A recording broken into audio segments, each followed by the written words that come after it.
Bonjour à tous, j'aimerais vous présenter deux livres qui traitent d'architecture japonaise.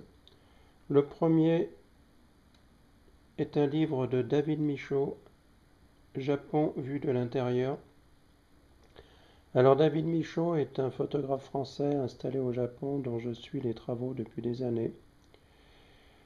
C'est quelqu'un qui a beaucoup de talent.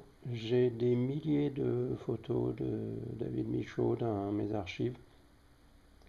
C'est quelqu'un qui a l'art de se trouver au bon endroit, au bon moment, de saisir une scène sous l'angle idéal, avec la bonne lumière.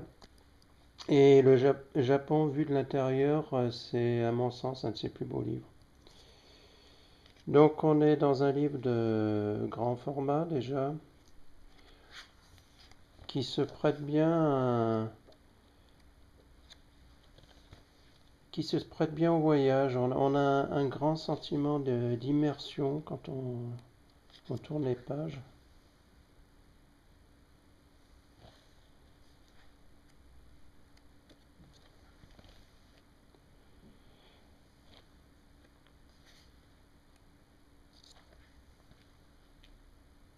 Là, quelques pages que je vous laisse découvrir.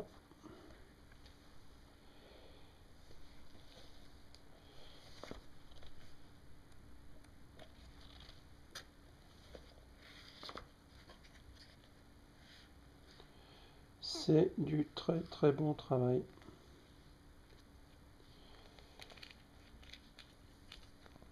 Japon vu de l'intérieur, sous-titre L'âme de la maison de David Michaud.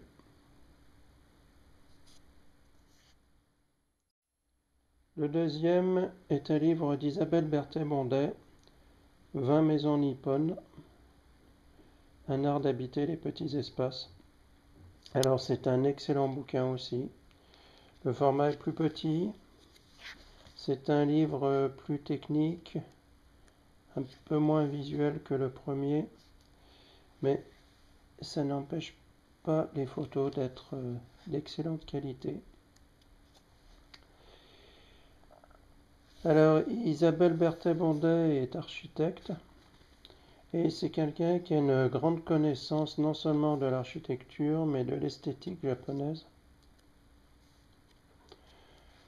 Son livre est très bien fait.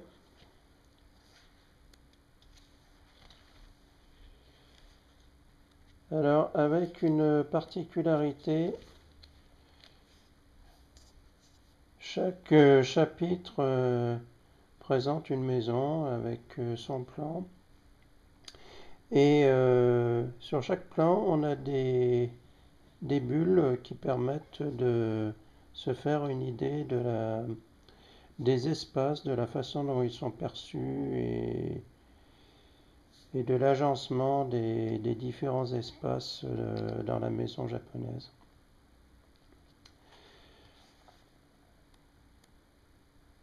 Alors, Isabelle Berthet-Bondet nous parle de l'esthétique japonaise avec une grande maîtrise, chose qui est rare, y compris chez les Japonais qui s'intéressent de moins en moins à ces questions.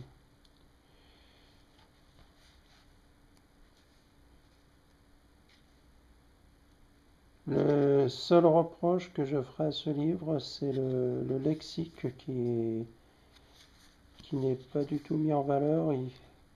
On est obligé d'aller le chercher à la fin de l'ouvrage et il n'est vraiment pas mis en valeur. Et si j'avais une suggestion à faire à l'auteur pour la prochaine édition, car j'imagine qu'il y aura une prochaine édition,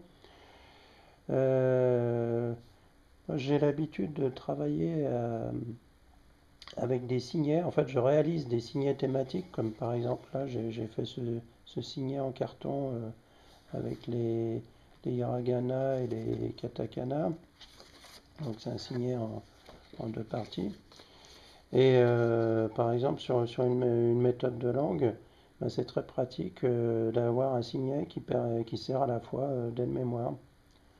Donc par exemple, là, je suis en train de préparer pour cet ouvrage, eh ben, un signet avec tous les termes autour de l'architecture japonaise. Alors bien sûr, il faudra qu'il soit réduit, euh, il faudra recouper redéfinir le format. Mais je pense que ce livre gagnerait beaucoup à ce qu'on rajoute voilà, un petit volet en une ou deux parties avec l'ensemble des termes techniques qui sont employés dans ce livre. Ça sera un plus pour le néophyte à qui ça permettra d'aborder ce livre avec beaucoup plus de facilité. Et sinon, c'est du très très bon travail.